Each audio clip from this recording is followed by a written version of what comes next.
15 अगस्त 1947 को मिली आज़ादी के 60 दिन पहले इंडिया में क्या क्या हुआ था? नहीं जानते होंगे ये सच्चाई। नई दिल्ली, क्या आपको पता है कि 15 अगस्त 1947 को मिली आज़ादी इंडिपेंडेंस डे के 60 दिन पहले भारत इंडिया में क्या क्या हुआ था? कई ऐसी सच्चाई हैं जिनके बारे में हमारी पीढ़ी नहीं जानती है।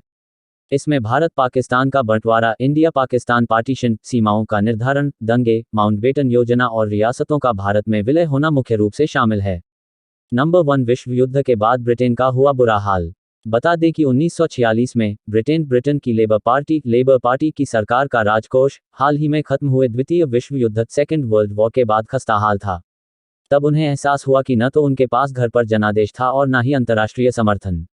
इस कारण से वे तेजी से बेचैन होते भारत को नियंत्रित करने के लिए देसी बलों की विश्वसनीयता भी खोते जा रहे थे। नंबर 2, कांग्रेस और मुस्लिम लीग के बीच विवाद। फरवरी 1947 में प्रधानमंत्री क्लीमेंट एटली ने यह घोषणा की कि ब्रिटिश सरकार जून 1948 से ब्रिटिश भारत को पूरी तरह से सेल्फ रूल का अधिकार देगी। फिर आखिरी वायसराय लॉर्ड माउंटबेटन ने सत्ता हस्तांतरण की तारीख को आगे बढ़ा दिया क्योंकि उन्हें लगा कि कांग्रेस और मुस्लिम लीग के बीच लगातार विवाद के कारण अंतरिम सरकार का पतन हो सकता है। नंबर 3, जापान के आत्मसमर्पण की दूसरी सालगिरह। उन्होंने सत्ता हस्तांतरण की तारीख के रूप में द्वितीय विश्व युद्ध में जापान के आत्मसमर्पण की दूसरी सालगिरह 15 अगस्त को चुना। ब्रिटिश सरकार ने ब्रिटिश भारत को 2 राज्यों में विभाजित करने के विचार को 3 जून 1947 को स्वीकार कर लिया। ये भी घोषित किया कि उत्तराधिकारी सरकारों को स्वतंत्र प्रभुत्व दिया जाएगा और उनके पास ब्रिटिश कॉमनवेल्थ से अलग होने का पूरा अधिकार होगा। नंबर 4, आज़ादी के पहले वो 60 दिन। ब्रिटिश सरकार ने 3 जून 1947 को ब्रिटिश भारत के विभाजन का फैसला लिया।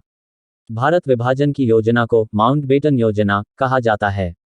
भारत पाकिस्तान की सीमा रेखा सर सिरिल रैडक्लिफ ने तय की। फिर 18 जुलाई 1947 को ब्रिटिश संसद में भारतीय स्वतंत्रता अधिनियम पारित हुआ।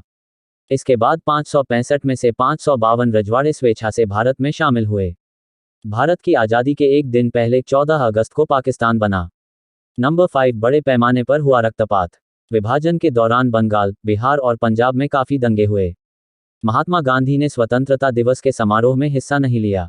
दंगों को रोकने के लिए 15 अगस्त को महात्मा गांधी बंगाल के नोआखली में अनशन पर थे।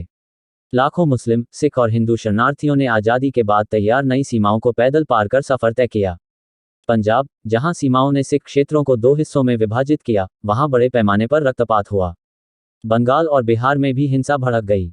नई सीमाओं के दोनों ओर लगभग 2,50,000 से 10 लाख लोग हिंसा में मारे गए।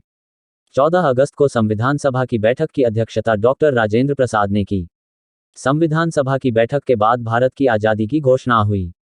इस सत्र में जवाहरलाल नेहरू ने भारत की आज़ादी की घोषणा करते हुए ट्रिस्ट विद डेस्टिनी नामक भाषण दिया। 15 अगस्त 1947 को भारत का अपना कोई राष्ट्रगान नहीं था। रवींद्रनाथ टैगोर लिखित जन गण मन 1950 में राष्ट्रगान बना।